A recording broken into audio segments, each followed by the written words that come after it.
सलाम दुआ हाल अहवाल अपने ही जानिब से होते हैं, इसलिए मैं इन अल्फाज को, सिर्फ इन्हीं अल्फाज को ब्रावी में ही अदा करना चाहूँगा। कना इंतहाई मोहतरम, कना उस्ताद, कना रहनुमा,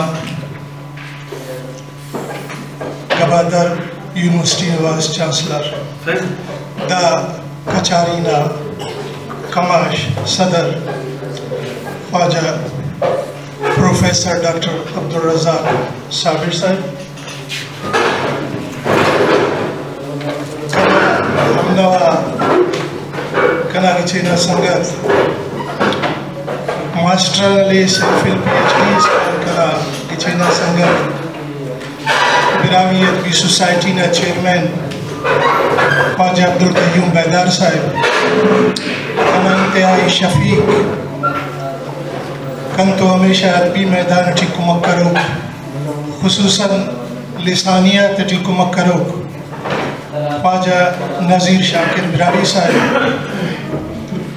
औदा कचारी टी साड़ी तमाम आलिमाक, अदीबाक, सहाफ़ीक, शाइक व एलो जिंदना बशखातियन ताल्लुक़ तिखो का इंतहाई बल्ला बल्ला मेहरबानाक अस्सलामु अलैकुम। अब मैं आऊँगा अपने मकाले की जानिब, जो सारा किरदार जो है वो शायर हफ्त ज़ुबान, सूफ़ी शाह, बिरावी सूफ़ी शायर ताज मोहम्मद ताजल साहब के हवाले से है, जिसकी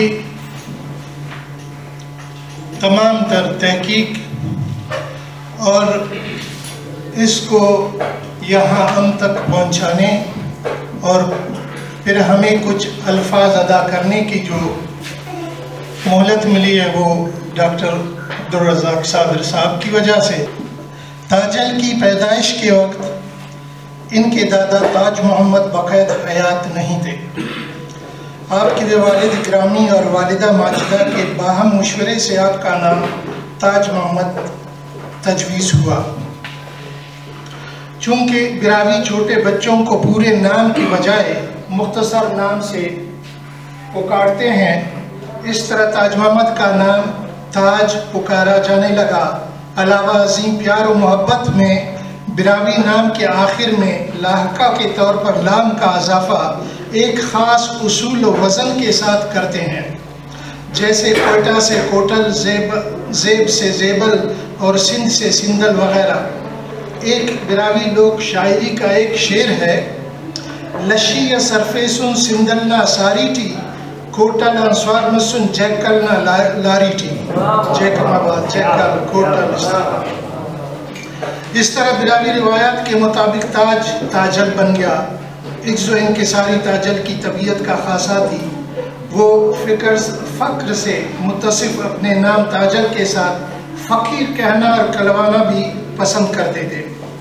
इसीलिए उन्होंने अपनी शायरी के बाज़ मक़तों में अपने तख़ल्लुस ताजल के साथ फ़कीर भी शामिल किया है।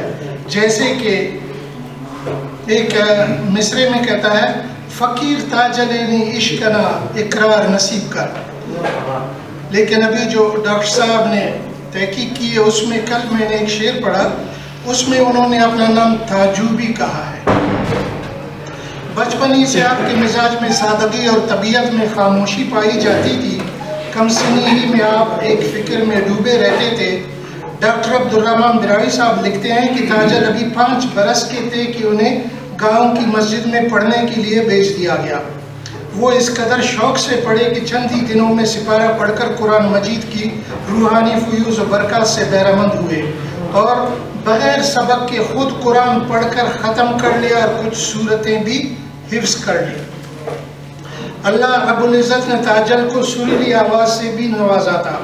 जब वो खुशहाली से कुरान पाक की तिलावत करते तो उन्हें सुनने के लिए गाँव वाले खिंचे चले आते और उन्हें सुनकर बहुत महजूज़ होते। इस शौक़ के साथ उनके सीने में एक दरवेश और सूफ़ी का दिल भी धड़क रहा था। کبھی کبھار یہ دھڑکن اتنی تیز ہوتی کہ تاجن واضح طور پر محسوس کرتے تھے کہ کوئی طاقت دھڑکنوں کی صورت میں ان کے ظاہری خور کو توڑ کر باہر آنے کے لیے بے چین ہے۔